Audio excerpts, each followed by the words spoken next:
Hey guys, today we're going to be talking about Red Dead Redemption 2 and some of the features that we can expect within the game that Rockstar has implemented in their previous titles. And these titles range from Manhunt, Max Payne 3, Bully, and even the Warriors. And, this is nothing new. This is nothing new at all. Rockstar has implemented features in the past in their previous games that they've worked on in prior titles. For instance, GTA 5 has some Manhunt-like features in the stealth system, for example. Running and jumping around makes noise, it generates noise. This is nothing new for Rockstar to do. And IGN has been confirming a lot of this stuff recently, but if they're going for a realistic feel, we can expect a lot of older-like systems or features brought back. And especially since they don't have to worry about limitations from last gen. So this is a lot of good news, to a certain extent, in the sense of it's not really fully from what I'm talking about with the, say, for example, I will be bringing up some of the climbing system and the shimmering and whatnot. Like you could shimmer on ledges like how in GTA 4, because if they're going for a realistic feel, they're going to have to bring back climbing. I mean, that's fairly obvious. Who can't hang from a ledge? It's pretty, normal stuff here. But this photo I will be showing will be, I will be describing it because I have no script. But this photo is a photo of John Marston holding a cattleman, I believe. There's a lot of quote-unquote confirmed weapons that a lot of people have been paying attention to the models, but I believe that's a cattleman, and he's holding a shotgun in his left hand. And Max Payne 3 has had that system where you can hold a separate weapon in your other hand. When you're basically full, you have nothing to hold on. You can't throw the rifle over your shoulder or anything. So this is nothing. This is pretty cool. We can expect something like this. We're seeing dual wielding with John Marston. This is another feature from Max Payne 3, which is dual wielding. And I mean, it is in San Andreas, yeah. But they did say, another thing I'd like to point out, which they might be going for a more Max Payne-like some gameplay features here. But they did say that the gunplay, they want to feel mature and fun. And if that's the case, the only game that I could think of that was a Rockstar game that felt mature and fun and heavy was Max Payne 3. Yes, Red Dead Redemption, the first one, was good. GTA 4 as well.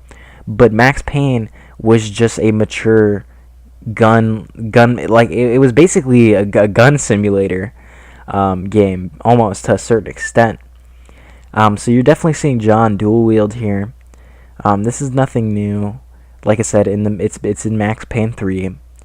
And another thing that I'd like to point out is, I'm gonna point out, because they did say that there are kill cams. So if there are supposed kill cams, that is another Max Payne-like feature. We can possibly be expecting some gory kills, some gory kills that might be making a return, because see, GTA 4 had to limit down a lot of their stuff because of last gen.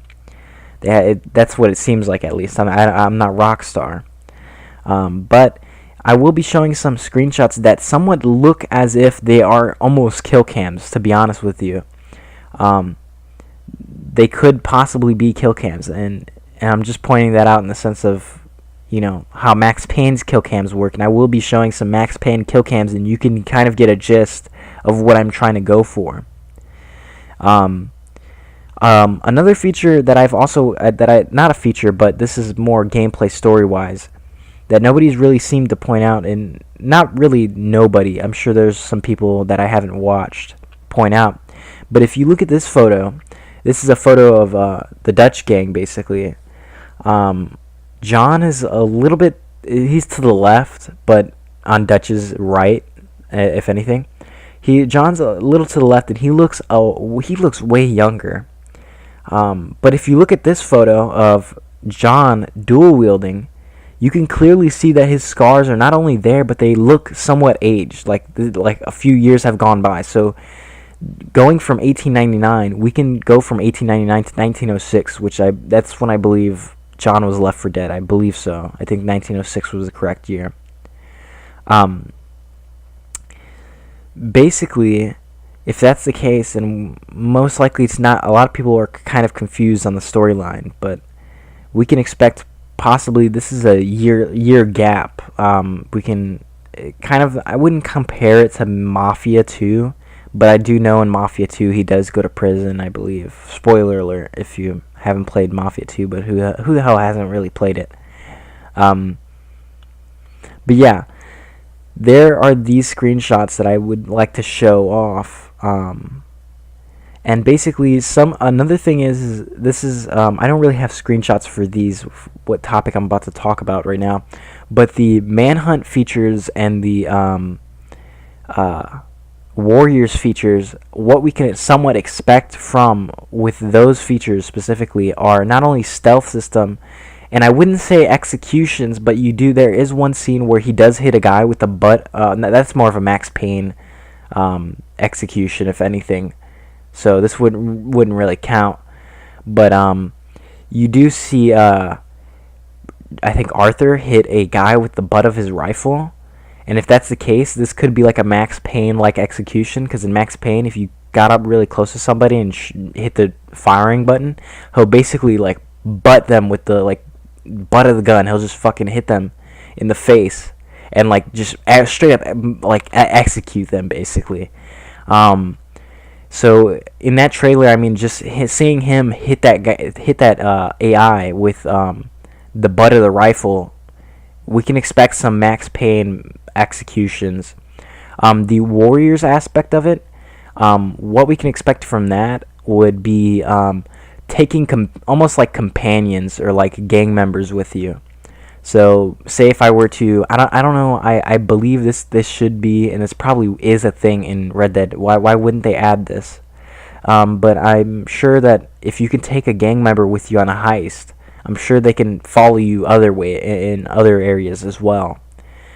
So hopefully that'd be more of like a Warriors aspect feature, or an implementation that's more Warriors-esque. Another feature I'd like to point out that is a good example too is another thing that I can point out is that we can possibly be expecting the climbing system from GTA 4 and Red Dead brought back into this game. I don't know why they didn't really have it in GTA 5. Maybe it could have been limitations. I don't know. I really don't understand why they didn't have the climbing, the shimmering, being able to crouch fully, and I really hope that the crouching is, redone. I hate being like looking all arch backed, like my back was arched, and like it's so ugly. It's a lot more smoother being able to fully crouch and take actual real cover, especially if they're going for a realistic approach. But the shimmering and where I'm getting this at is because if they're going for a realistic approach, what's going to stop? Why would they not implement that if they're going for a realistic approach? The shimmering and the climbing aspect of it, because we did see Arthur crawling in one of the trailers, and I'm gonna point that out again. But that's about it. Another thing that we can somewhat expect is IGN did point out the kill cams, and if these are true, if the kill cams are really there like that, then we can expect, some gory kill cams, because what's the point in highlighting a kill if there's nothing to really highlight? Like GTA 5 had these boring little headshots. You'll see a little red dot that pops up on your body. That's about it. But what's the point in highlighting a little red dot that pops up on your head and blood sprays out the back? What's the point of that? So most likely they're probably going to be bringing the weapon damage back from Max Payne 3. And these are a lot of features that we can somewhat expect, and I kind of talked quite a while. So I'm going to end this video right here, guys. I want to thank you guys for watching. I want to thank you guys for being a part of the Red Dead community, and I want to give a shout out to Iru99 and Hazard and Red Dead videos, or Red Dead 2 videos. a lot of these Red Dead Redemption 2 YouTubers have been working very hard, and I appreciate these guys really spitting out videos constantly in a good quality style, and Legacy is doing a good job as well. I'm not gonna shy off of Legacy. I'm giving a shout out to a lot of these guys, Hazard, Iru, and even GTA videos. I love all these guys. These guys are very good YouTubers. I suggest you guys go check them out. And Red Bandit as well. Red Bandit, another good YouTuber. All these guys possibly, to a certain extent, should probably do some sort of collab, some sort of podcast. That'd be very interesting to hear all these guys talk. And actually, these are really big fans of this series and of this company. So I just want to thank all you guys, and I want to thank people who watch this video. I want to thank you guys for watching it and paying attention and whatnot. So thank you again, guys. This has been features that we can expect in Red Dead Redemption 2, and peace.